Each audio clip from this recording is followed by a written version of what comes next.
Why do you need sales operations and enablement in your business? It's all about getting the right systems, frameworks and processes in place to support your customer-facing teams. I've previously mentioned that it's about getting efficiency and productivity of those teams, and also about the effectiveness of the customer conversations that they're having. And the challenge you've got is if you don't put these structures in place, that you're going to create a lot of challenges for your business as it begins to scale. And some examples of some of these pain points that you're likely to experience are going to be things such as staff members coming on board, and it's going to take a lot longer for you to onboard them and get them up to maturity if there's no clarity around the things that you're expecting of them and the processes that you want them to follow. Also, on top of that, one of the other big challenges that you're going to experience is the fact that these people are going to end up bringing their own experiences and processes into place if there isn't clarity of what you want them to do in the business. And that's going to end up probably creating some chaos in your business, as you've got multiple customer-facing colleagues doing things in different ways, the ways that they've always done it, rather than the way you want them to do it in the business.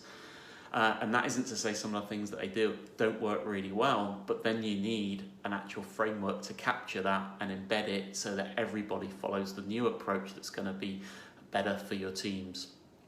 And then the other final big challenge that you're going to experience if you don't get these things right is it's going to create a really poor customer experience, and it's not going to allow for your customers to see your organisation in the best light when you've got all these challenges and lack of clarity of what's going on in the business.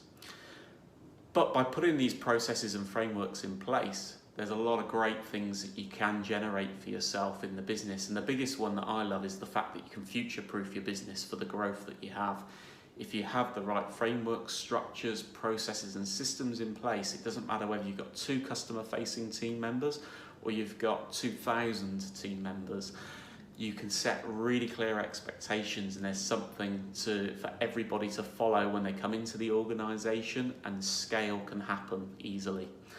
The other great one is the customer experience, and colleague experience, because there's a real clarity around the way that you want things to happen, and people understand the value of your products and services.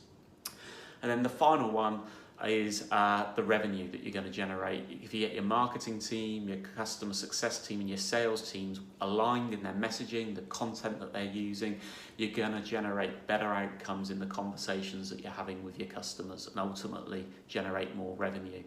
So that's some of my thoughts around why you need to have a clear sales operations enablement in your business and the benefits that it can drive for you. So what is sales operations? I've already mentioned that it's all about efficiency and productivity and helping your team members in that space.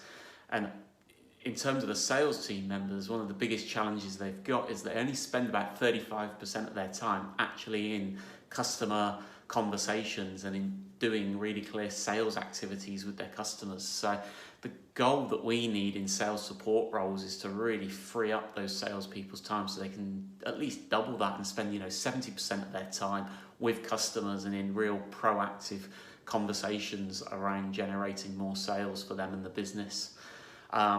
So for me, in my sales operations and enablement pathway, there's 6 things that I have under sales operations that I see as really important to move the business forward. The first one is the operating rhythm. So what are the habits and routines that we want the salespeople to be doing on a daily basis? The second is the sales process. And what exactly is the sales process that we want people to follow? And I don't just mean the process of when they're having a conversation with a client, but that end-to-end process that includes marketing when we're talking lead generation, right the way through to the onboarding of the client and the retention of that client with teams such as customer success. Then there's process improvement. And if you think about all the different processes that we should be documenting to help people, what are the things that we need to do to keep improving those processes and reviewing them and ensuring that they're as efficient and effective as they possibly can be? And then the next element is elements around how we motivate and measure those people as well. So from a productivity and efficiency perspective, things such as the territory plans that we're talking about, and rather than having this sort of machine gun approach, we've got people on a very targeted approach in terms of their account plans, and the same for service colleagues as well in terms of how they're going to manage those accounts and focus on these different accounts that they're looking after. Next one's around targets and compensation, and really setting clear goals and outcomes that we require from our people, and also metrics all the way through the different parts of the process, and also how we're going to reward and recognise them as well for their performance.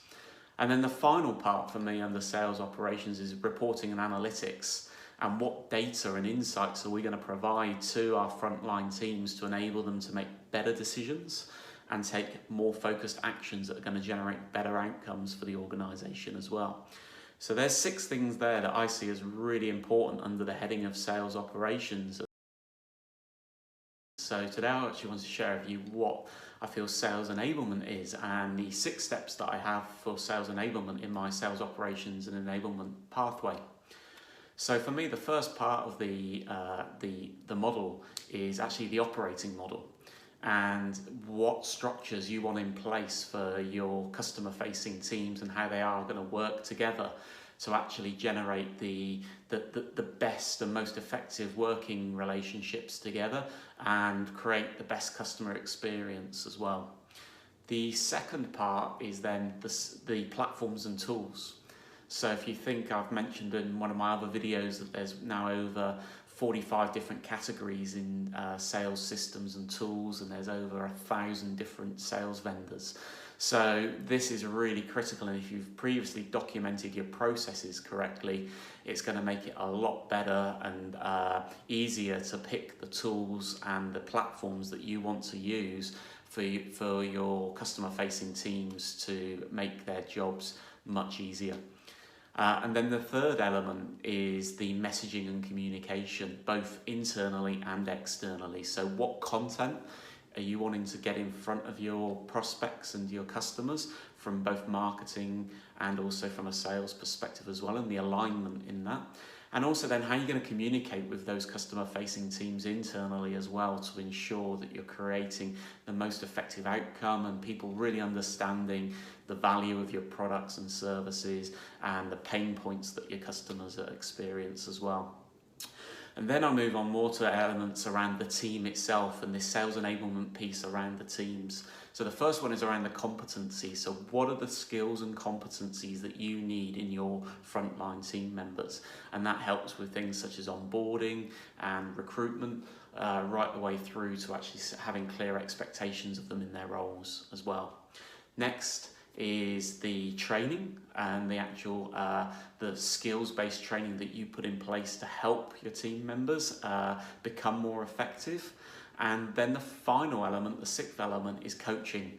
And coaching is really, really critical for me right the way through sales enablement and sales operations, because if leaders are focused on coaching and embedding the learning that their team members are having, and also working with them to make them become more effective in their role and more focused in certain areas of the skills that they need to improve on, we're going to have a much, much more effective frontline team, whether that be salespeople, service people, or our marketing teams as well. So for me, coaching is one of the most critical parts of the whole framework that we've got, because we need our leaders to be spending more time coaching and really increasing the skills of the frontline team members. So those are the 6 elements for me of sales enablement.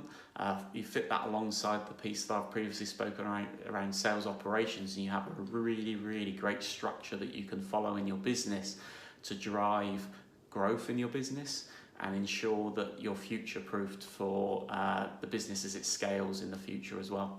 Okay, thanks very much.